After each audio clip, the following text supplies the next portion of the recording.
Hey folks, it's Hog, the Spike. Welcome to another episode of the Trinisphere, where Timmy, Johnny, and Spike battle over all things EDH. Today we'll be going over the Spike's deck tech for the upcoming Battle of the Brews, where each of us will be playing an Atraxa Praetor's Voice commander deck.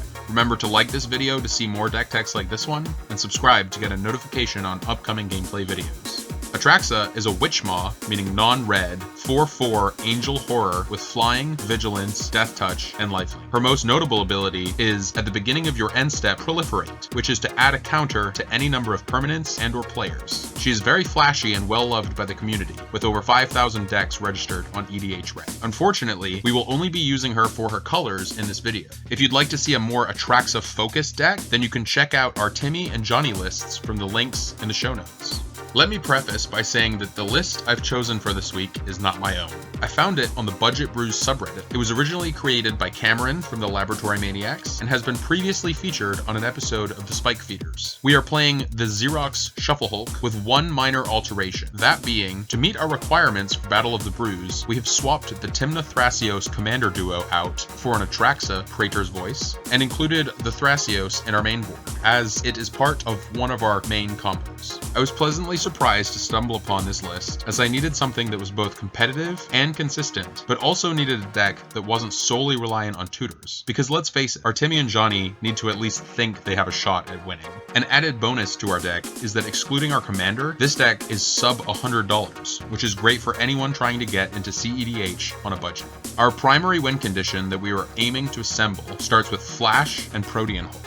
Flash being a 1 and a blue instant that says choose a creature card from your hand and put that creature into play as though it were just summoned. Pay that creature's casting cost reduced by up to 2, generic. If you cannot, you sacrifice the creature. And that is our goal. We want our creature to die immediately.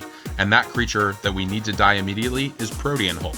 A 7 mana, 5 green 6/6 beast that says when Protean Hulk is put into the graveyard from play, search your library for any number of creature cards with total converted mana cost 6 or less and put them into play, then shuffle your library. Once Protean Hulk has been sacrificed, we search our library for 4 targets with his triggered ability. Those targets being Cephalid Illusionist, 1 and a blue for a 1/1 Cephalid Wizard that says when Cephalid Illusionist becomes the target of a spell or ability, put the top 3 cards of your library into your graveyard. Now that's the relevant text on this card. That's what we need to focus on. Our next target is Nomad's Encore, a 1 mana, 1 white, 1/1 soldier that says pay 0, redirect 1 damage from Nomad's Encore to a creature you control. And that's an activated ability. So if we were to pay 0 and redirect 1 damage from Nomad's Encore to Cephalid Illusionist, we could mill our library for 3.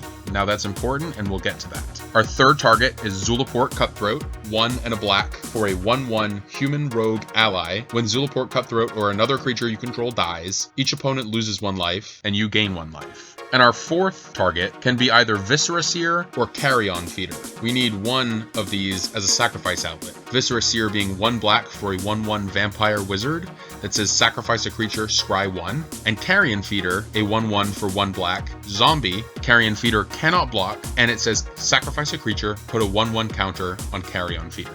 So as we discussed before, the first 2 pieces that we fetch, Nomad's Encore and Cephalid Illusionist, let us mill our entire library into our graveyard. And in this process, 2 things will happen.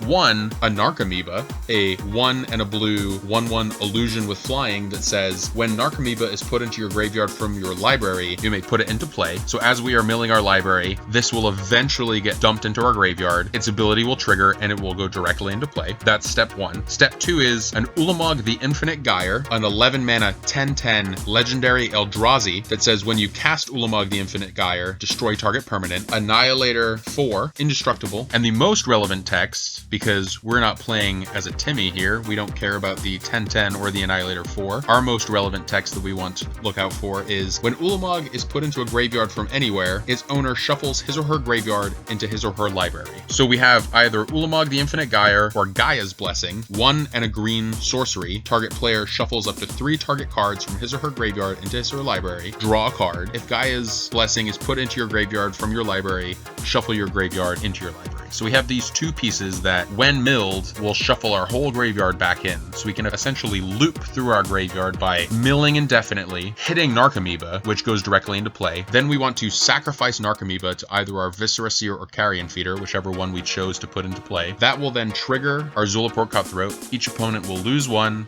we will gain one, and then we will continue milling until we hit one of our graveyard shuffle effects. And basically this process will just loop. This is our Xerox shuffle. It's slow, it's grindy, but it's indefinite, and we know we're going to win. There is a backup plan to aim for if our primary one has been disrupted. Say someone has exiled one of our key pieces. We can generate infinite mana through Krosan Restorer, a 2 and a green 1/2 druid that says tap, untap target land, or if you have Threshold, meaning you have 7 or more cards in your graveyard, it has tap, untap up to 3 target lands. So that is part 1 of this combo. Part 2 is Freed from the Real, a 2 and a blue aura enchant creature that says pay a blue, tap enchanted creature, or pay a blue, untap enchanted creature. So with Krosan Restorer, Threshold enabled, and Freed from the Real, we can generate infinite mana, and we can use that mana by channeling it through Thrasios Triton Hero, which will let us filter through our entire deck, just like our previous combo, until we hit our Beast Within and our Reality Shift. Now, Beast Within is 2 and a green instant, destroy target permanent. Its controller puts a 3/3 green beast creature token into play.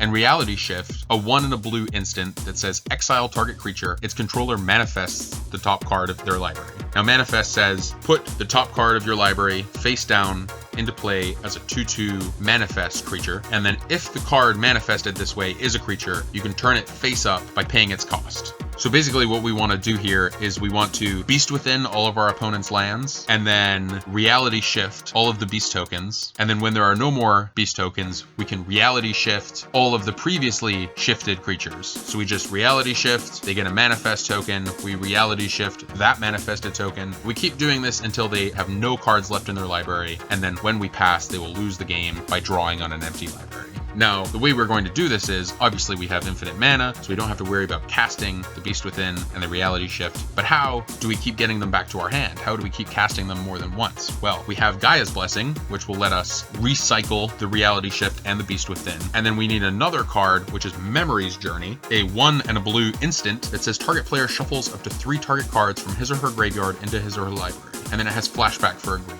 So basically, because we've used Thrasios to filter through our deck, we're not really going to have a library left, and by using Memory's Journey and Gaia's Blessing, we can cycle through and then use our infinite mana and keep drawing, and basically always have access to our Beast Within and Reality Shift to use them as many times as we need to get rid of all of our opponent's libraries.